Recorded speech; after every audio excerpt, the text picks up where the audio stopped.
প্রাকৃতিক দুর্যোগকে কাটিয়ে বৃষ্টি ভিজে ভিজে নির্বাচনী ভোট প্রচার করছেন ফুরফুরা তৃণমূল কংগ্রেস প্রার্থী পার্থ হাজারি।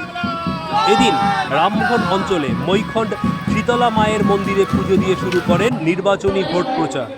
মানুষের আশীর্বাদ দল এবং প্রার্থীকে জয় এনে দেবে, কারণ বিগত দিনের উন্নয়ন দেখে মানুষের মধ্যে বিপুল সাড়া।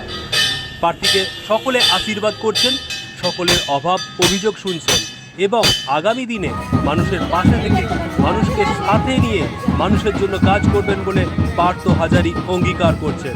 দেখুন বিস্তারিত বাংলা লাইভের পর্দায়।